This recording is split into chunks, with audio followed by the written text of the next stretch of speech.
Bienvenidos pues como a esta primera clase. No es como tal una clase, sino eh, para dar tipsitos, por así decirlo. Entonces voy a mostrar tips que a mí me han servido para aprender a programar, para aprender los fundamentos y otros tipos de cositas que, por ejemplo, les pueden ayudar a decidir qué lenguaje utilizar. Bueno, voy a hacer aquí en Colanote. Voy a crear una nota nueva, no una nota rápida, para no ponerme a crear eso desde cero. Y listo, entonces en el mundo de la programación tenemos muchos lenguajes, todos son diferentes entre sí. Hay unos que son similares por el paradigma que tengan, por el tipado que manejen, pero todos son bastante similares y comparten los fundamentos que lo que vamos a ver en esta materia. Entonces, el primer tip que yo doy, y que me gustaría que todos lo aprendieran, ¿saben qué está? Ya lo actualizaron. Bueno, es que durante esta materia no aprendan Python, aprendan los fundamentos. Entonces, vas a ir aquí. Visto que actualizaron la aplicación y se ve todo raro. A ver, voy a poner más ancho. eh, Aprender los fundamentos. Eso es lo importante porque aquí en la programación todos los lenguajes pueden pasar muy rápido. Si estén en un momento reinando, pueden al otro día salir uno mejor y que todo el mundo empiece a utilizarlo y lo despachen. Ya ha pasado muchas veces. Por ejemplo, lenguajes como COBOL que eran muy fuertes hoy en día han caído en desuso. Y lo mismo, y Python no se salva de eso, ni JavaScript ni Java. El único que no muere es PHP. Entonces, a ver, ¿qué es esto?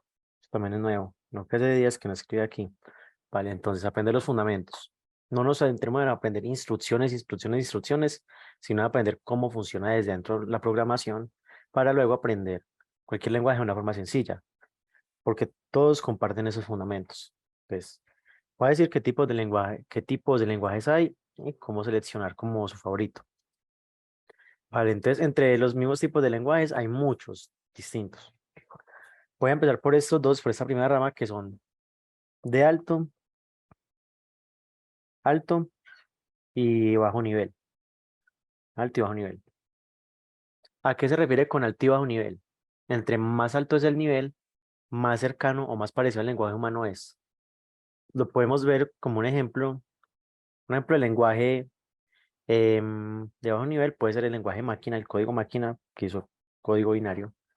Lenguaje máquina, que son las instrucciones que entiende directamente el procesador. Y son, pues, los humanos, para nosotros es difícil entender el tipo de códigos. Mientras que uno de alto nivel es bastante fácil. Otro ejemplo puede ser el ensamblador o assembler. Ensamblador, a mí no me cabe. Ensamblador, ensamblador, sí. Que también es muy cercano al lenguaje máquina y no tanto al lenguaje humano. Mientras que en alto nivel tenemos la mayoría de lenguajes actuales, como lo pueden ser Python, va a ser Py, JavaScript, ¿cuál otro, por ejemplo? Rust, Go. Bueno, hay un mundo de lenguajes que todos comparten que son similares a los de alto nivel, similares al lenguaje humano, digo. También hay lenguajes de mediano nivel, que podría ser medio. A ver qué más entró yo chismoseo. Hola Camila, hola Esteban. Bueno, de medio nivel podría ser, por ejemplo, C. ¿Qué características tienen de especial? Bueno, inclusive Rust lo ahorra porque podría entrar también, de pronto hasta podría entrar en medio, pero bueno. Bueno, ¿qué tiene de característica un lenguaje de medio y bajo nivel? Que al ser más cercanos a un lenguaje de máquina, tienen mejor dominio especialmente sobre la memoria del computador. Hoy en día no es tan importante porque los computadores tienen gigas y gigas de RAM, pero antes, cuando se crearon ese tipo de lenguajes, los computadores eran bastante limitados en este tipo de cosas, entonces era un problema usted crear un algoritmo y que le consumiera mucha RAM. Por ejemplo, usted tenía una cantidad de RAM limitadísima Podrían tener, por ejemplo, no sé, 128 megas, mientras que hoy el estándar es 8 gigas. Y 8 gigas son 8000, ¿cuánto? A ver, 4096, 8128. A ver, 8 gigas son 8128 megas, o sea, tenemos una cantidad abismal a comparación de lo que teníamos antes. Inclusive un celular puede tener mucha RAM, por ejemplo, mi celular tiene como 8 gigas, que siempre es bastante para lo que se tenía hace años. Entonces, hoy en día este tema de la memoria se ha dejado un poco de lado, no se utiliza tanto, pero si van a trabajar en aplicaciones bastante grandes, se necesita pues tener un buen conocimiento sobre esto. Entonces es como el primer tipo de lenguajes. Luego vamos a ver que también están los compilados, los interpretados y los intermedios. Vas que no, cancelar no. Les voy a poner comp, int, interpretado,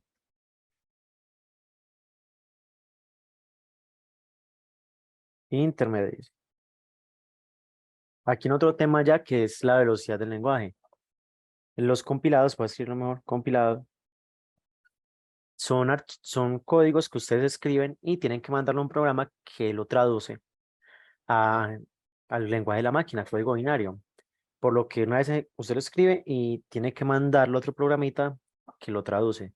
Ese cosito que usted tradujo es el que se ejecuta en el computador. Por ejemplo, los archivos .exe que ustedes ven son códigos binarios que fueron creados en algún lenguaje de programación compilado y pues se compilaron como dice la palabra. Un ejemplo de esos pueden ser C++, C, Go también. Ellos tienen que ser lenguajes muy, muy rápidos. ¿Por qué? Porque no tienen ese paso extra que tienen, por ejemplo, los interpretados. Los interpretados, ¿qué pasa? Necesitan ¿cómo decirlo? El intérprete se llama el programa. Entonces recordemos, este tiene compilador, y este intérprete. Vale, entonces el interpretado es un lenguaje que tiene pues el intérprete, como dice la palabra, y no hay necesidad como de traducirlo, de crear otro archivo una vez terminado, no, el mismo archivo se va a mantener. Pero una vez lo ejecutamos, se llama como a ese intérprete que nos ayuda a traducir al tiempo lo que se vaya a ejecutar.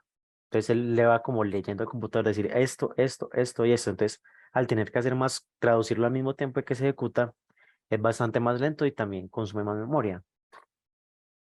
Entonces, los interpretados pueden ser Python,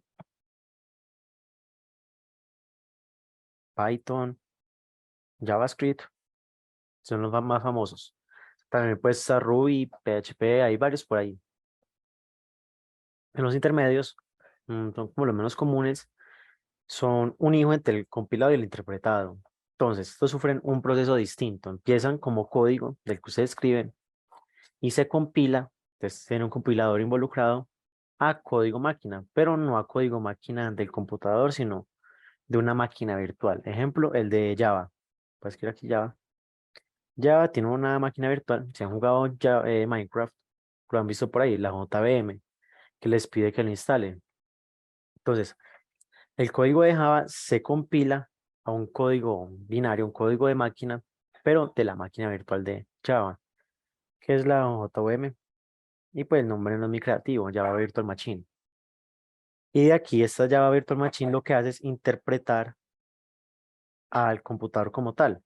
Entonces tiene un pasito extra, pero a pesar de tener el paso extra, llega a ser más rápido que el interpretado, pero no tanto como un compilado. Vale, por ahora no estamos viendo como mucho el lenguaje, ahora sí, vamos con lo más sabroso. Los lenguajes actualmente la mayor diferencia es el tipado. Un día que hay todos tienden como a ser o compilados o interpretados. Los intermedios no hay como muchos. De pronto Java, em, Kotlin, que no la escribí completo porque no me cabe, que es un hermanito de Java. También está Scala. Y por ahí otro que se me olvide hoy. Pues a ver por acá donde yo tenía esto. A ver que se me borró el apunte que tenía. Ay, no me la ponga a hacer de memoria. Bueno, cualquier duda que tengan, cualquier cosa que tengan que preguntar, me lo dicen a mí y a mí. Bueno, entonces tenemos aquí que es por donde nos vamos a decidir. Es el tipo de el tipado, tipo de tipo, no, el tipado que tenga el lenguaje, tipados, tipados. Recordemos, antes de todo, siempre, todos los lenguajes tienen la misma base, los mismos fundamentos, que es lo que vamos a aprender en esta materia. Luego, el nombre que lleven las cosas, el cómo se escriban es distinto. Por eso les digo, aprendan los fundamentos y una vez aprendidos los fundamentos, van a poder aprender el lenguaje que quieran muy rápido. Entonces, los tipados. Tenemos, ese es un mundo medio rarito, puede ser confuso, pero voy a tratar de ponerlo lo más sencillo posible. Tenemos tipado débil y fuerte, es los que voy a tomar hoy. Débil y fuerte. Eso tiene que ver directamente con los tipos de datos, que no se preocupen, lo vamos a ver luego de esto, o en la próxima clase. Entonces, los tipados tenemos débil y fuerte. ¿Qué significa que sea fuerte? Que sea fuerte, bueno, fuerte voy a poner que también sea estático, o usted ya se lo imaginan ahí con el escrito. Tipado débil y tipado fuerte y estático y tipado débil y dinámico. Entonces, fuerte y estático es que nosotros debemos siempre declarar el tipo de variable que es. O sea, nosotros es que decirle y tenemos una variable var, una variable cualquiera. Entonces, que decirle qué tipo de dato es, que es. Y siempre meterle lo mismo. Siempre lo mismo porque si no nos va a fallar. A la hora de tener un proyecto bastante grande, puede ser más útil tener este tipo de lenguajes. Por ejemplo, JavaScript tiene un hermanito que llama TypeScript. Y esa es la diferencia precisamente. JavaScript es de tipado débil, mientras que TypeScript es de tipado fuerte, lo que lo hace más fácil de mantener a largo plazo. Es débil, entonces que decirle, solo creamos la variable var y ahí adentro no tenemos que decirle, no decir. Él lo que quiera va a adivinar. Entonces, ¿qué pasa? Los débiles generalmente son los interpretados y el intérprete como que medio mira la variable, por así decirlo, y adivina qué es lo que hay ahí. Y a medida que van programando, ustedes pueden tener primero un tipo de dato, luego otro, luego otro, luego otro. Y no les va a poner problema. Mientras que en un fuerte, ese tipo de datos tienen que respetarlo siempre. O, o lo pueden cambiar, pero tienen que hacer cierto proceso donde no es tan fácil como meterlo así como así. Ejemplo, ahorita les los digo el ejemplo. Tres débiles tenemos JavaScript y Python. Fuertes tenemos C++, todos de la familia C, TypeScript, Java es de tipado fuerte, Java, Kotlin también.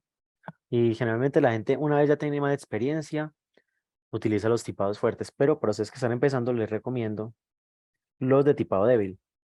Por el mismo tema que les digo que perdonan un poquito más los errores y son más fáciles de utilizar al principio. Vale, entonces, yo quiero mostrarles los tipos de datos hoy. Pues espero que me dé tiempo igual. Lo vemos hoy y en la próxima clase le doy una repasadita para los que no hayan podido venir porque sé que esta hora es compleja. Vale, entonces tipos de datos. Lo que les voy a explicar es lo mismo o muy similar en todos los lenguajes. Tenemos tipos de datos, tipos de datos. Bueno, eso llaman los primitivos, les dicen, primitivos, que son que son los que vamos a utilizar como las primeras 4 semanas. Tipos de datos primitivos. Los nombres suelen cambiar entre lenguaje y lenguaje, pero tienden a ser siempre los mismos. No todos los lenguajes los tienen. Ahorita vamos a ver un ejemplo. Tenemos entonces los chars, que no son los que mandan en Barranquilla, sino que se llaman char field, que vienen de carácter o de palabra, y generalmente también se les dice string, porque suelen ser una cadena de caracteres y casi siempre está representada por comillas. Pueden ser comillas dobles o simples. Hola. Eso es un string. Siempre, casi siempre utilizamos las comillas para simbolizar que es un string.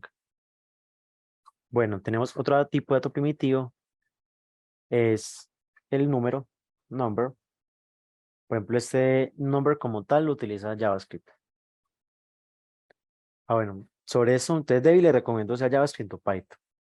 Yo le recomiendo más Python en este momento porque es el que utilizan en Ticademia y para que pues puedan hacer los ejercicios de una vez. Igualmente, si se fijan en Ticademia, también tienen soporte para C++ y Java por si quieren utilizar un lenguaje de tipado fuerte. Pero, pues, a ver, van a ver que en Ticademia tienen como una bolita que les dice el código más rápido. Si ustedes hacen todos los ejercicios en C++, pueden quedar de primeros en todos. Pero yo en los talleres que voy a dar utilizo Python para que sea más fácil de entender para todos. Así si quieren, no sé, que les ayude a hacer algún ejercicio en C++ o en Java, me pueden pedir una mentoría ahí por el formulario de antivirus y de una. Vale, entonces tenemos tipo de dato número, que este es un número como tal. Eso no se representan con comillas ni con nada. Después de, por ejemplo, un 94. Eso es un número normal. O puede ser también un 94,5, como también puede ser un número negativo.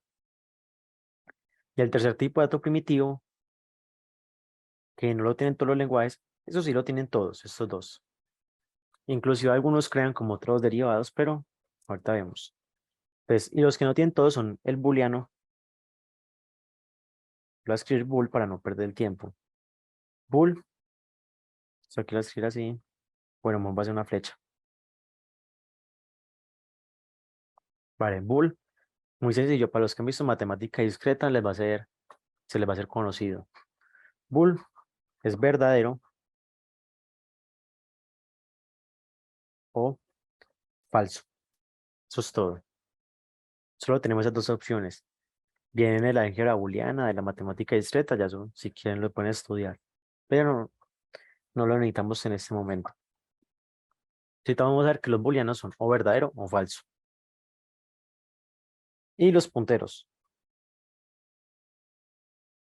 Punteros, estos son muy comunes en los lenguajes interpretados, en los lenguajes de tipado fuerte y los que son compilados. Y también en algunos que son intermedios, pero en los de tipado débil y que sean interpretados no son tan comunes. El puntero, como lo dice en la memoria, es una flechita, por así decirlo, 96, una flecha. Ese sería el puntero. Lo voy a hacer de otro color para que se entienda más. Yo tenía hasta los colores configurados o me los borraron. Sí se ve. Sí, sí se ve. Pero venga, yo me lo hago otro color. Azul.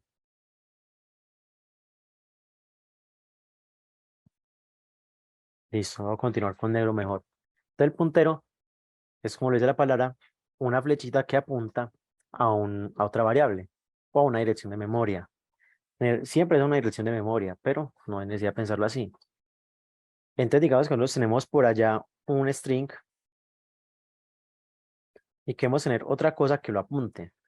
Entonces, un string normal y queremos saber dónde está siempre en la memoria. Entonces, le añadimos un puntero para saber dónde está guardado, en qué dirección de memoria. Es un concepto más avanzado, no se preocupe por él, en Ticademia no se va a utilizar. Van a utilizar luego más adelante en otras materias. Entonces, yo voy a empezar ya aquí con Python más o menos. ¿Cómo es? ¿Qué tienen en común con esas cosas? Bueno, Python, como les dije, no todos los lenguajes tienen estos dos de acá abajo, bool y puntero. Python no es la excepción. Python no tiene punteros, por lo mismo que digo que es un lenguaje interpretado. Entonces, punteros no hay en Python. JavaScript creo que tampoco tiene, pero de resto tiene esos tres de aquí arriba, los tiene a la perfección. Vale. Entonces, en Python, te voy a escribir por acá, Py, tenemos string, que es el mismo de arriba, string, que es un hola, una palabra. Números, los números aquí se dividen en dos, que son los ints, integers, y los floats, o los flotantes, o los números de coma flotante. Número de coma flotante, como lo dice la palabra, es un número que va, es un número real que tiene números después del punto, o sea, números decimales. Lo 9,5 es un float. Y los ints son números enteros, no podemos meterlo en decimal ahí. 9. Si le metemos un 9,5, saben que nos va a dar error o que nos va a cambiar el tipo de dato. Y el bool se representa igual, pero en inglés. Bool es true or false. No, or, es así. Con la primera mayúscula, false. Entonces, ya, esto es como lo básico. Vamos al computador y les voy a mostrar cómo utilizar Python desde cero. Ah, bueno, ahí ya cerré la presentación de forma brusca. A ver, ¿qué me salí? Sí. Vale, aquí voy a conectarme entonces. Están Python. Les comparto pantalla, sí. Vale, ahí les comparto pantalla. Entonces, Python es el lenguaje que les recomiendo para empezar. Como recomendación personal les digo que Python porque es fácil de utilizar, de muy alto nivel y es el que van a utilizar en tu academia. Como segunda opción les recomiendo JavaScript. También es bastante sencillo. Entonces, tenemos varias opciones para utilizarlo. Tenemos para utilizarlo en nuestro computador de forma sencilla con el Python pues original. O la otra es usarlo de forma online con Google Colaboratory. Google Colab. Vale, entonces yo les voy a mostrar las dos opciones. Eh, Open Colab, ahí está. Colaboró este que fue el del semestre pasado. Bueno, durante las clases vamos a resolver ejercicios y también les va a hacer cajots y los pongo a que resuelvan cosas también. Vale, bueno, ustedes pongan atención. Entonces, esa es una de las formas que tenemos de utilizar Python. La otra es descargándolo. ¿Cómo se descarga? Van a, pues Python, trae la página, se las paso por el chat si quieren. Bueno, esperen, les paso la página completa. Python, vamos a Downloads y vamos a descargar esta que está aquí arribita, que es la última versión. Van a ver, ahí se las pasé. Vale. Ahí esperen que yo no soy unito de Catalina. No, que se me olvidó. Se me olvidó el link de la asistencia. Mira, este WhatsApp se me movió. Esperen, yo como el celular. Regálame un minutico. Mientras tanto, pueden ir descargando la versión 3.11, que es la versión activa de Windows para Windows en este momento y estable. Si lo fijamos por acá también está la 3.12, pero es un pre-release, o sea que todavía no está lista para ser utilizada. Pues bueno, yo espero que descarguen ahí o si van a utilizar pues Colab, creen una cuenta y creen un cuadernito. Voy a meter acá Catalina.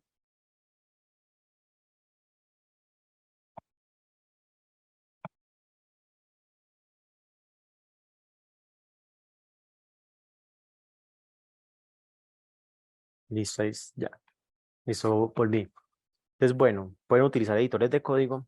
Recomendación mía es PyCharm de JetBrains. A ver, PyCharm de JetBrains, que es si tienen un computador bueno, que les aguante bastante, tan siquiera, no sé, 8 12 16 gigas de RAM, les recomiendo PyCharm. Les puede llegar a facilitar mucho las cosas. Es bastante completo, me parece muy feo, pero bueno, se lo recomiendo, lo tengo también. O la otra opción, bueno, ese es de paga.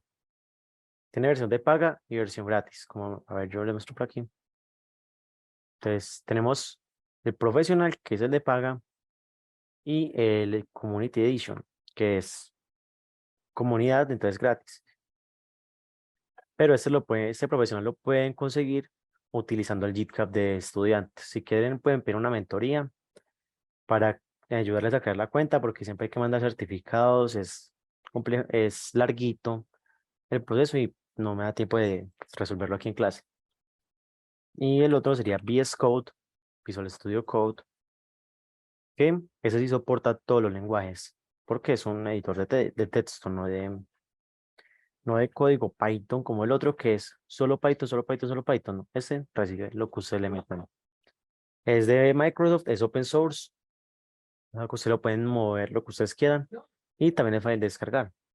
Aquí Windows, si tienen Linux o Mac también lo pueden utilizar. Ahí les envío el link también. Y este es pues el que recomiendo, es bastante estable, bastante bacancito y no es tan pesado para el computador como JetBrains. Tiene temas, extensiones, es bien bacano, me gusta mucho. Vale, entonces, yo voy a hacer de cuenta que ya se descargaron Python y les voy a enseñar lo que vimos ahorita, pero ahora en un lenguaje de programación. Pueden crear un archivo Python normal aquí en Visual Studio Code, pero yo lo voy a hacer por acá. Vale, entonces voy a ir al escritorio, no le paren bolas a esto que no le hace falta. Voy a crear una carpeta que llame fundamentos.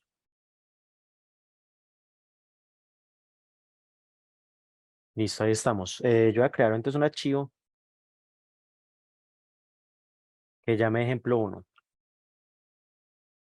Importante que siempre que vayan a crear un archivo para Python tiene que llevar el nombre .py, la extensión .py al final, que es lo que nos dice que es un archivo de Python. Bueno, eso es un editor de código bastante sencillo, llama NeoVim y es incómodo, pero es el que me queda más sencillo utilizar en este momento. Ahí estoy en modo insertar. Sí. Vale, entonces le vamos a ver los tipos de datos. Aunque a ver, no se me ocurre una mejor idea.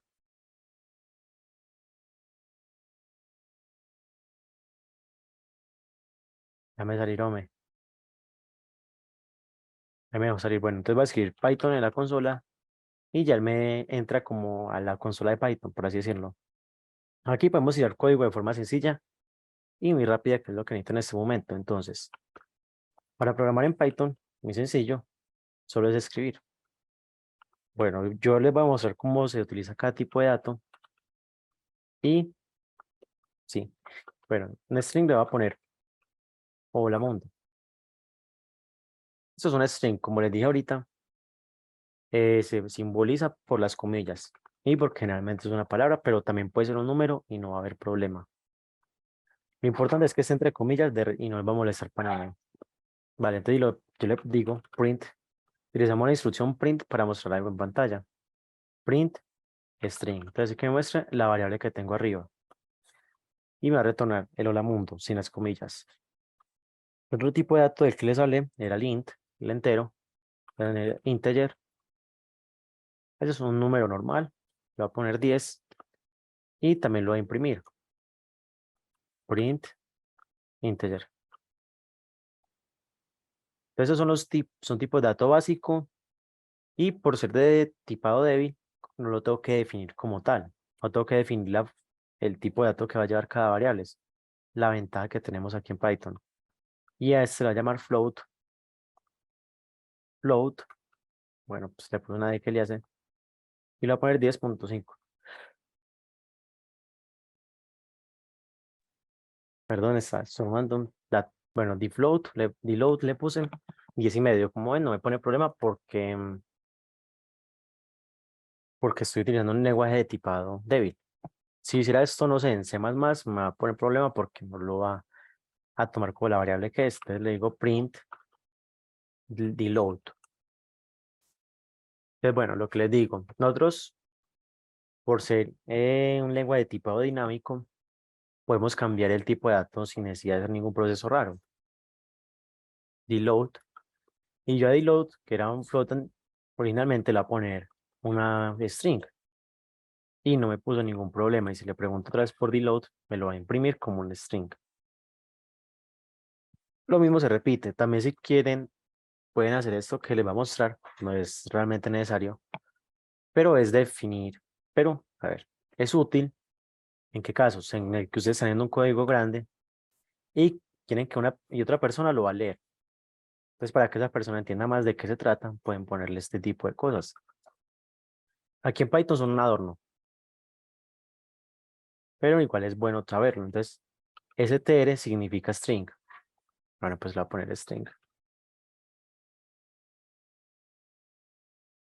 Uy, ¿qué tema es el que está sonando por allá? Entonces le decimos 2 puntos y el tipo de dato que va a llevar. En este caso, no, pues, str significa string. Entonces voy a escribir aquí un string. Y si le ponemos un número, bueno, esa es la desventaja del lenguaje de tipado dinámico, que yo le puedo meter lo que le dé la gana y no me va a molestar para nada. A pesar de que le diga que es string, me va a seguir jodiendo la vida. Ya hay otras extensiones que, pues, si ustedes quieren, pueden volverlo un tipado más estricto. Así que bueno, es como una especie de, a ver, ¿cómo se dice eso? Bueno, se me olvidó la palabra, como un acuerdo que tienen entre programadores para simbolizar qué tipo de datos lleva. La otra es ponerle un comentario a un ladito, que lo vemos después. Bueno, entonces la idea de hoy es que fuera bastante corta la clase, o sea, lo que les quería mostrar principalmente tipos de datos. Y la próxima clase empezamos ya con ejercicios bien sabrosos. Ya utilizaría pues como ustedes quieran. Y podría utilizar Visual Studio Code o utilizar un Colab, por ejemplo. El tema es que si utilizo Visual Studio Code, se los monto a mi GitHub, que es un repositorio. Ustedes no sino que vayan allá y pueden chismosear los ejercicios. O pueden verlo en en Google Colab, que es prácticamente lo mismo. Pues bueno, yo voy a compartir ya.